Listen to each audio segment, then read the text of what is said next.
Brilliant. So it looks like we are ready to roll. Everything's working. So welcome back to the second part of this week's live streams. So what we're going to look at in this session is a continuation of what we did 2 days ago. So let's get right into it straight away and pull up this presentation here, and we should be able to switch over here. Terrific. All right, so how to sell online continuity and coaching. Right. So in our previous session, we looked at nano products and we looked at how to use a written sales page to sell those. And written sales pages, as we said, can be used in all sorts of different, for different products and services. Certainly for nano products, they're a great option. And we also looked at online courses. And for that, again, you could use many different methods, including a written sales page if you want to. But we looked at a product launch sequence, which is really just so powerful. It really is so powerful, because you're creating an event around the launch, the opening of your product. Now, you can use both of these methods to sell continuity and coaching. When we say continuity, what we mean is anything that is sold on a subscription, a recurring subscription. So things like membership sites, which might bill every month, for example, would fall into continuity. Also coaching as well, that could actually be paid for on a regular basis. You know, I have clients that I do that for on the coaching side. So we'll get into more of those as we get stuck in. Now, you can use both of these methods, that is a written sales page and a product launch sequence, to sell continuity and coaching. However, there are some more specific strategies which work very well too, and that's what today is all about. So let's kick off with how to sell continuity and some of the basic fundamental marketing building blocks to do that. Here's the key insight with continuity. People are generally more resistant to recurring payments than one-time payments. So this means it's pretty difficult to, for example, buy paid traffic, say from Facebook ads, and get that to convert into a subscription. So for cold traffic, people who've never heard of you or your brand or your business before, they turn up and it's, oh, okay, this is quite this is quite a big thing. Do I really want to sign up for like monthly payments? You know, before I've even kind of got familiar with the business.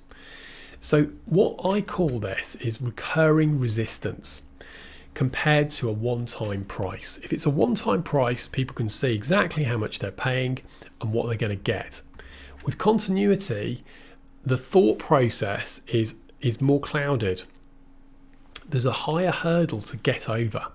So whilst continuity is great because you, as the seller, you get recurring income, actually it's slightly harder to sell. So don't let me put you off, because it can absolutely be done. And I've said before in previous sessions, I've had continuity from my products in my business for, at this point, 9+ years. With every 2 weeks, it's paid me, okay, payouts without fail. So it's phenomenally powerful. But you need to know a few good marketing things to be able to sell it. So we can overcome this recurring resistance by sweetening the deal. And that's what I'm going to show you 3 ways that you can do that. So first of all, we've got what I call a discount offer. And you would have seen this in all sorts of places. It's so common. For example, $1 for the first 7 days, then $97 a month. So what this is saying is, come on in, kick the tires and see if you like it. It's reducing or reversing a lot of the risk. To just ask for $97 straight away for someone who's never heard of you, like we said, if it's cold traffic, that's very difficult to sell, very difficult. But if you offer a discount, you can also see, you will have seen free discounts as well. So free trial, for example. Then that reduces the friction and the resistance considerably, and you can get people in. And then, of course, the people who stay and go on to pay are the ones that really like it and can use it. So this is commonplace, right? If you look at Amazon Prime or Audible, Netflix, anything like that, there's usually some kind of discounted trial, sometimes free or sometimes a reduced price. Now, the other thing that you can look at is doing a bribe offer or a bonus offer. So this it's probably obvious, but I should just say this is a completely ethical bribe. In other words, you're giving something away for free as a reward for signing up, perhaps in a given time period. So for example, get bonus A, B and C when you sign up today. And the trick to getting this to work is making the perceived value of the bonus higher than the cost itself. So I'll give you an example from my business. One of the bonuses that I gave away in an offer quite recently for a continuity program. This is $200 a month or $197 a month. And here's one of the bonuses. So special bonus when you register today. And all this is a recorded sort of 2.5 hour webinar done on Zoom, all about mindset. Okay, with a friend of mine. So we went through, it was a great webinar, really good session. So I've positioned this as a bonus, as an incentive to sign up for the continuity. So you can do, that's a simple example, but you can do all sorts of different bonuses and to incentivize that sign up process. Now, the third way to sell continuity is with an upsell offer, and this is something I've done again and again and again. And it's brilliant, right? It converts really, really well. So let's say you've got a nano product for $19. So people buy that, and on the thank you page, which is the page after they check out, after they pay, then you present them with your continuity offer. And for extra potency, to make that more powerful, you can offer a discount and possibly even bonuses as well. And this works really, really well because people are in the buying mood. So once people have spent some money with you, offering additional order customizations is so powerful. So we've all seen that, the stuff on Amazon, you know, customers who bought this also liked these, or they use the phrase often bought together, and they show you some other products, and you can with one click just add those to your cart. So that's massive because people are already buying. So this upsell offer is very, very powerful. Now, if you don't have if you're thinking, oh, well, I haven't got a nano product, I just want to do continuity, what you can do is you can splinter a little bit of your main program out. So let's say it's a membership, and you splinter some of that off, and you sell that separately for a very budget price. And then after people buy that, then you can introduce them to the continuity and make them an offer on the continuity with a discount, maybe some more bonuses and so on. When we talked about what to sell last week, we looked at continuity, and another option is, for example, a paid newsletter. So what you could do is you could offer a bundle of, or a curation of some of your newsletter content. Maybe there's a certain bits that are really good. Pick 3 or 4 of those, put them into a new piece, and sell that as basically a budget price product for $7 or $9 or something like that. And then once people have bought that, then you can present your continuity offer. Now, does that make sense? Is this helpful? Let me check in. I just want to make sure that this is okay for everyone before we move on.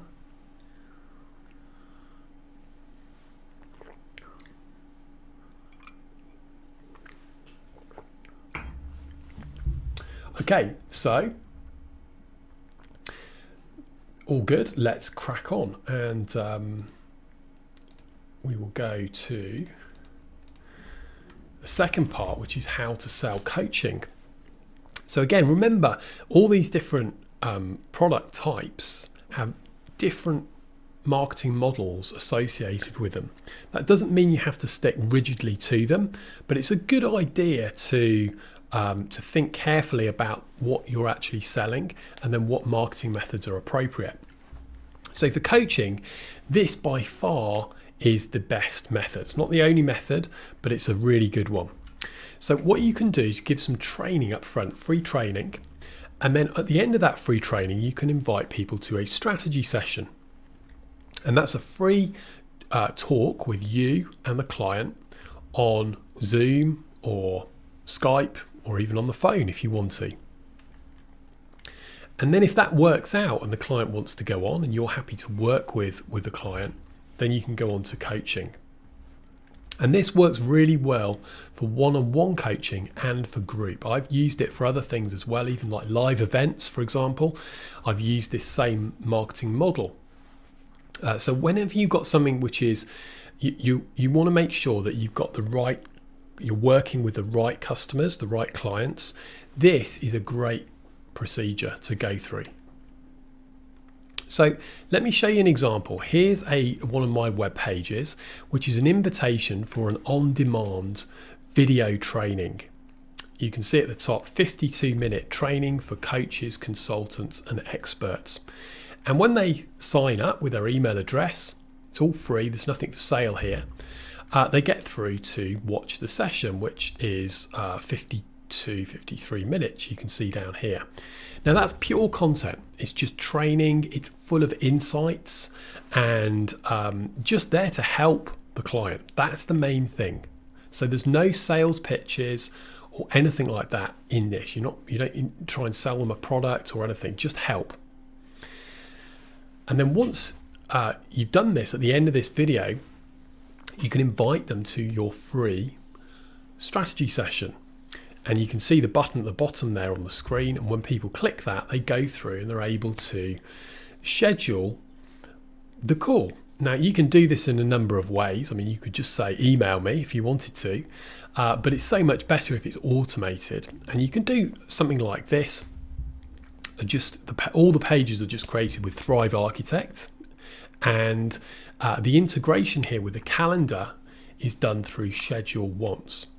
And once people book in to my calendar and select a slot that works with them, then they get emailed a date for their diary, so they can put it. They click a button, it goes into their diary. Same for me, so it goes into my diary and blocks off that time.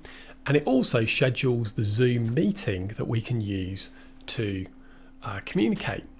So this process you can do quite manually, and in the past, years ago, I've done this.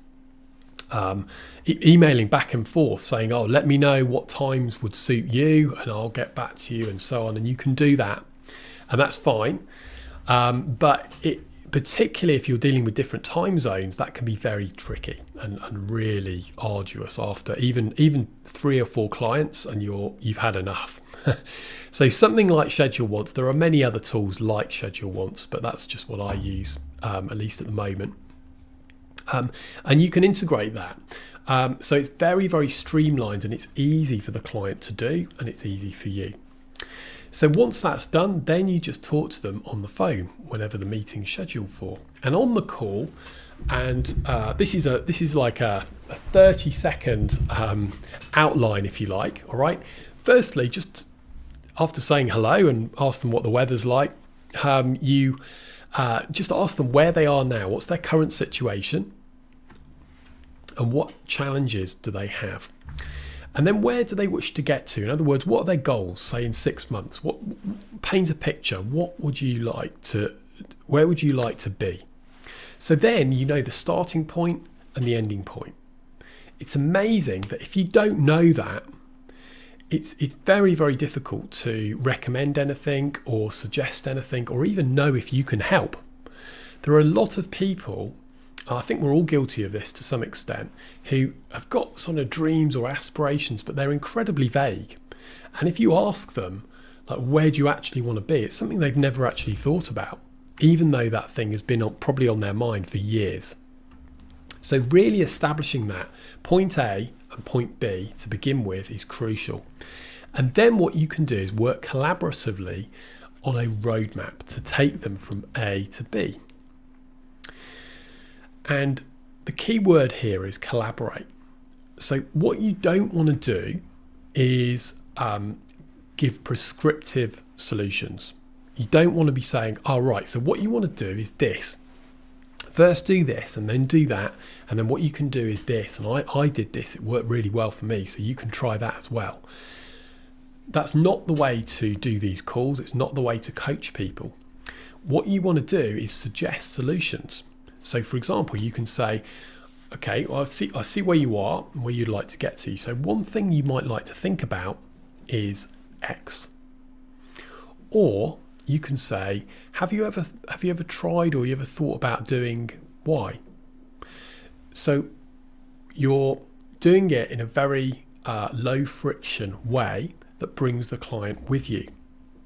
And if there's any resistance, then you can go with the client, okay? Because the whole idea with coaching, or this call at least, is to have a really good personalized fit.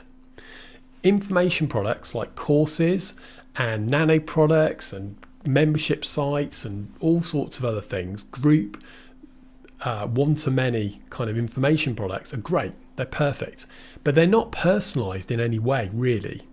So this is where you can do the personalization, and it's important to do it in a collaborative way. And then finally, if they would like help implementing the roadmap that you've built, then of course you can go on and work together, okay?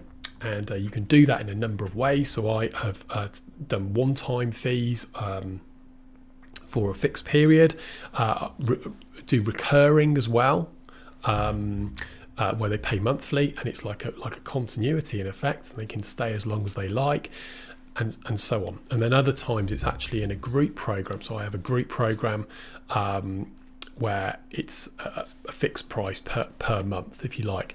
So there's all sorts of different pricing strategies. Perhaps we'll talk about pricing in a future session if there's demand. But that is the essential side of the coaching.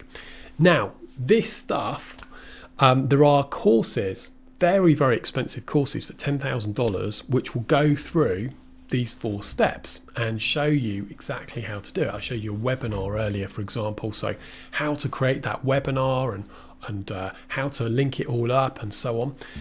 Obviously, that's way, way beyond the scope. We haven't got 6 weeks to be able to do that, but this is the bare bones of it.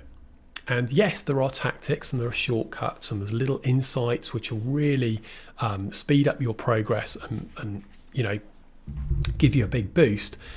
But it's still the bare bones. So like with any of this stuff, just think about the core fundamentals. It's so easy to get wrapped up in all the little tactics and secrets and be on a constant hunt for more and more knowledge. And knowledge is great. I invest a lot in courses, and sometimes I buy in consulting for specific tasks that I need in my business, and for me personally to learn more as well. But you can get to a tipping point where you get into overload and you get stuck and you actually haven't done anything. So just keep it simple and use your common sense and just go for it. Some of the best money-making projects that I've been involved in have often been the simplest.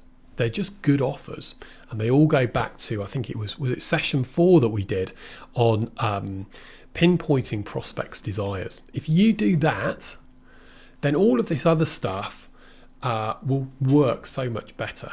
But if you haven't got their desire, if you haven't pinpointed that and you haven't dialed into their desire, then you need really, really sky-high, great marketing to compensate. You probably can't compensate. So just go back to the core concept of a great offer. That's the biggest thing. And when I work with clients, for example, in the coaching, either one-on-one privately or in group, we focus so much on the offer. There are great tactics and building web pages and all of that kind of stuff, and of course you can cover that, but dialing in that offer and just putting something out there that people love and they can't wait to download, that is the biggest factor by far, regardless of whether you're doing coaching or you're interested in doing membership sites or selling nano products or courses, putting on live events. It doesn't matter. It's dialing in desire. So let's just check back and make sure that I've got an insecurity problem with this, so I want to keep checking back with you to make sure this is okay and you can still hear me and everything. So let me know in the chat while I have a little sip of coffee. Was that useful? Have you got any questions about what we've just gone through? Remember, this is a really simple framework, isn't it? So let me know in the chat how that was for you.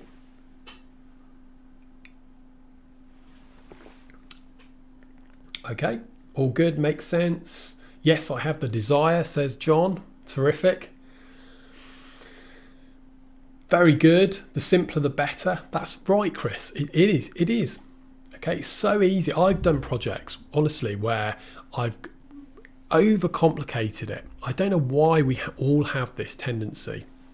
Sometimes you have to learn it the hard way. I've certainly learned it the hard way in my business early on. The stuff I do nowadays is so much more simple. And that means you can get more and more stuff out there as well. If you're doing simple stuff, then your turnaround time from start to finish is so much easier as well. So sounds sensible, says Diana. Very, very good. It is sensible and common sense. Very useful. Thank you, Trevor. Right. Okay. So let's have a little word about your comfort zone. We've all heard this phrase, comfort zone. We use it quite a lot, actually. It's not a esoteric personal development term. It's something that generally we all use. So imagine this is your comfort zone. And inside are things that you're obviously comfortable with, like eating or watching TV, perhaps using Thrive Architect, or many other page builders available, of course. But whatever you use, at whatever level you're at, and I'm very aware that we've got all levels here, so I'm trying to keep this quite broad. Whatever your level, you will be comfortable at certain skill levels. So maybe just building a basic web page is fine. Maybe you've just learned how to register a domain name, or maybe you're already established and you've been running for years and doing really well. You've got a set of skills which are inside your comfort zone and you're comfortable. Now outside, of course, you've got certain things which are going to be less comfortable, or you haven't tried at all and is going to have a fear factor. So maybe that's keeping fit. All right, such an important thing to do. Physically fit means mentally fit. Do it regularly. Whatever you like to do. All right, and we talked about this before in previous sessions, of course, and I'll explain what I do on a regular basis. So maybe that's hard for you. Maybe that doesn't feel natural. So you've got to find the right groove to get that. Maybe it's copywriting, fills you with dread. I can't do copywriting. It sounds like a nightmare, really outside my comfort zone. Maybe creating content. So we talked about how to put products together, but maybe you feel you just can't do that. Maybe there's a massive mountain there and it's just psychologically, it's just a brick wall. Many other things, of course. So everyone's different, but we all have stuff that's inside and outside of our comfort zone. Here's some insights. Your comfort zone doesn't care about your success or happiness. It doesn't care about your success or happiness. Only that it keeps you safe away from potential failure. Now back, I suppose, when we lived in caves, this was about keeping you safe from lions or other dangers in the natural world. Of course, things have moved on. So now what it's keeping us safe for, the equivalent, is failure. Any kind of possible risk or something that could go wrong, don't get involved in it. That's the tendency. All right. And what happens is the effect of this is it's like a magnet at the center, and it's constantly, wherever you are, whatever you do, there's a magnet, and it's pulling you down into the center of gravity like a black hole would, right down into the middle. Not only that, but if you never venture outside of your comfort zone actually starts to shrink. So it gets smaller like this. Now, you can actually see this. If you have been to a classic one is if you go to the gym, and I'll give you another example in a minute, so I know not everyone goes to the gym, that's fine. But if you do go to the gym for a while, or do some kind of fitness for a while, and you keep it up, and it's fine, you actually quite enjoy it a little bit, maybe, and then something happens, like you have an injury, or you go on holiday or away for a while, and you fall out of the habit, and you stop going, and a few weeks go by, maybe a month or two, and at that point, have you noticed going to the gym is the last thing on earth you want to do? It's so hard to get back into it. And that's your comfort zone has shrunk. Okay, and now what was inside your comfort zone, going to the gym, is now outside it.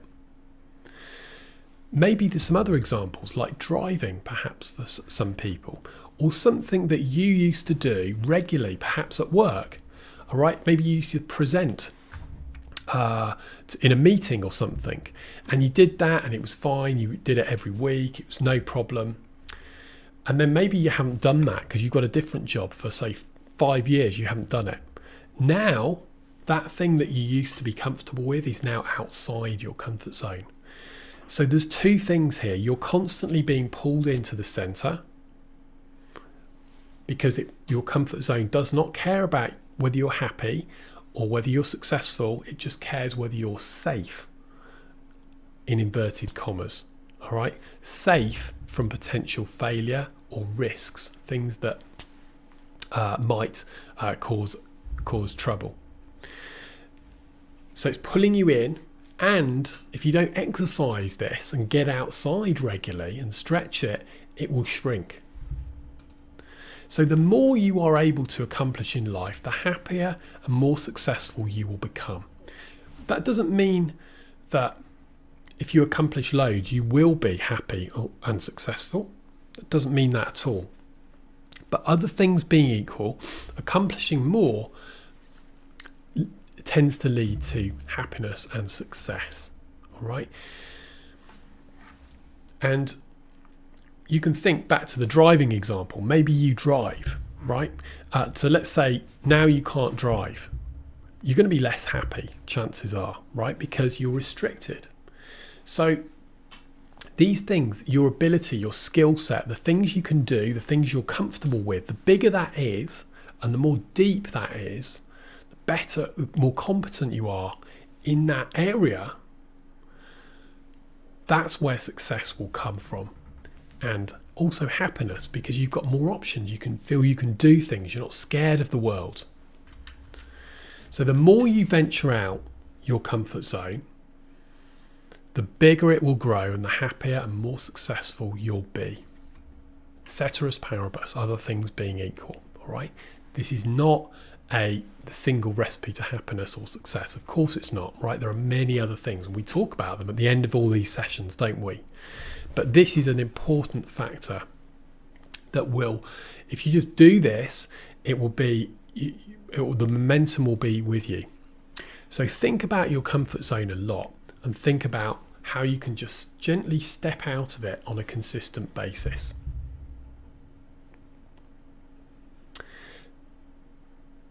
So let's have a look. Now, has Tom got a question here? So let's have a look. Is the level of pricing for the initial offer tied in any way to the continuity pricing? Beginner to expert level pricing? Oh, great question, Tom. Okay, so Tom's talking about the continuity where we've got, let's say, a front end budget product. We sell that, and then the continuity is the upsell. All right, whatever. So how are those prices linked? Well, generally, they don't have to be linked at all. So, for example, you could offer a $5 downloadable book, digital book, or nano product, and then on the next page you can go and upsell to $500 a month.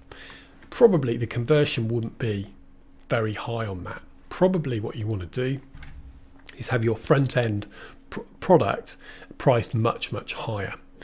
At $100, right? And then what you're doing then is getting in the kind of buyers who will be interested. Maybe they're a higher level, maybe their position they hold, where they are, they're able to get more success.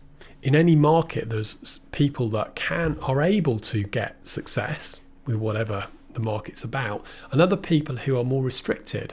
Maybe they don't have enough resources or time, or their knowledge isn't quite there yet, and they need to go up the ladder a bit before they get there. So by having that front end offer a bit more selective and a higher level, then you're going to get bigger conversion on the upsell. So they don't have to be connected at all, but if you're going to that extreme where it's a lot, then it would be something to think about. If you're talking about budget continuity, by which I mean $100 or less. So if you've got something that's $99 a month, for example, then really it's fine. So you could do a $7 or $9 product and then upsell into $97 a month. No problem at all. But if you're really stretching it, then you might want to think again. Hopefully that answers it, Tom. Come back if not, and we're in the Facebook group as well. Remember, so do post in there. It'd be great to see as many of you in there as possible. Links in the description. So let's have a look what Chris says. I'm too concerned about the forest instead of one or two trees, one tree at a time. A tree surrounding by a bog. Yeah, okay. So yeah, that's it. So you've got to get out of the forest. You've got to simplify, and you've just got to stretch your comfort zone and just get to do the steps, implement. Okay, I'm doing that all the time in my business. This morning, I was building a brand new product, just bit by bit. Remember what we talked about in a previous session. Nothing overwhelmed. You don't need to get overwhelmed or stressed out. This should be a great business you enjoy. It's brilliant. So just take it step by step. Everyone's different, and whatever stage you're at is different, is unique. It's different to everyone else. So just go step by step. Don't get stuck in that forest. So there we go. Hopefully there's a couple of questions there. Do come back with any more in the Facebook group. Please do like this video as well. If you could hit that like on YouTube, I'd really appreciate that. You can subscribe to the channel to get updates if you hit the bell icon as well. And don't forget the resource page as well, because we've got all the previous episodes. The brilliant Karen Jackson is transcribing all of these as well, which is terrific. If you ever want some transcription, you can see the quality of her work in the download packs on the resource page, link in the description, and her email's in there as well. So I'd highly recommend that you get in touch with her. And for now, we will end this session, but a little trailer for next week. We're going to be talking about traffic. That's the subject that we'll be getting into next week. So until then, have a great end of the week and weekend. See you in the Facebook group. I'll probably do a little mobile phone video tomorrow in the Facebook group just to check in and wrap the week up. So see you there, and we'll see you next week. Take care.